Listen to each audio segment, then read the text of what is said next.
Good day everyone, my name is Mayvana Sacabales and I will be the one to discuss employee placement. When the candidate is selected for a particular post and when he reports to duty, the organization has to place him or her in the job for which he or she is selected, which is being done through placement. Placement is the act of offering the job to a finally selected candidate. It is the act of finally assigning the rank and responsibility to an employee, identifying him with a particular job. Placement can also be defined as the internal filling of vacancies as distinguished from external recruitment. Placement is a process of assigning a specific job to each of the selected candidates. It involves assigning a specific rank and responsibility to an individual. It implies matching the requirements of a job with the qualifications of the candidate. If any symptoms of misplacement is observed, action should be taken for proper placement or necessary training program should be arranged to make the employee fit for the job. For this reason, initial appointment will be a probationary period, which is called trial period for the newly recruited employees. On successful completion of the probationary period, generally, employee will be regularized on permanent basis. A candidate who passes all the steps in selection process is then offered the job. The placement program arises when the selected candidate comes to the organization for joining the job. It is important to see that the man should be placed on the right job. Therefore, it is necessary that every organization should have the proper placement scheme which ensures that the right man is placed at the right place in the organization.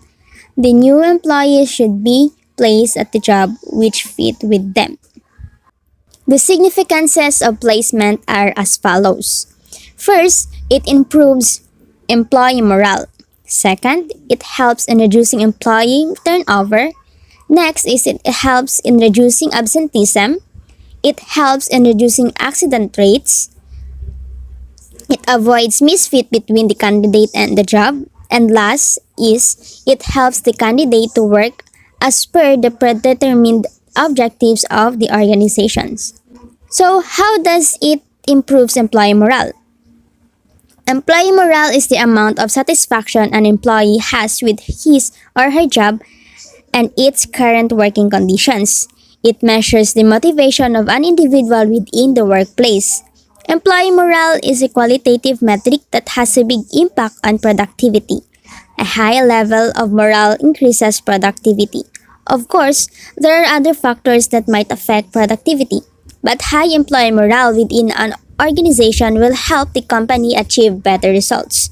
The way companies measure this might vary, but it is normally determined by using surveys and performance assessments in order to calculate the current level of satisfaction. Next is it helps in reducing employee turnover.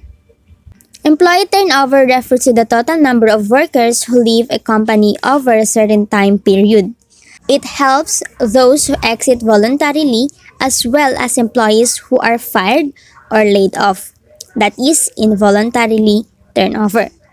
Reducing employee turnover should be a priority for any business. According to experts, it can cost twice as employees' salary to recruit, hire, and train a replacement. Turnover can also damage morale among your remaining employees, decreases productivity, and make it harder to acquire new talent. Next is it helps in reducing absenteeism. Essentially, absenteeism is when employees willfully and regularly don't come into work with a good reason. It usually does not include authorized absences such as holidays, one-off health appointments, or illnesses. Next is it helps in reducing accident rates. If you are an employer, then workplace safety and injury prevention should be one of your top priorities. Preventing injuries and accidents at your organization is important for employee health and well-being as well as for morale and productivity. When there is an increase in workplace accidents, the morale and productivity of your workforce will decrease rapidly as employees feel less inclined to give their best for a company that can't guarantee their safety. This ultimately damages the organization's bottom line and make it harder to hire talented professionals. Next is it avoids misfit between the candidate and the job. After selecting employees, it is the responsibility of human resource management to place them on suitable job. A misplaced employee remains dissatisfied and may leave the job as early as he gets another opportunity. It is, therefore, important to familiarize the selected employees with the job, the company and other employees so that he feels comfortable and at home with the new step up. If employees are properly placed, inducted, and socialized with the new job, they will concentrate on the job and give desirable performance. Last is it helps the candidate to work as per the predetermined objectives of the organizations.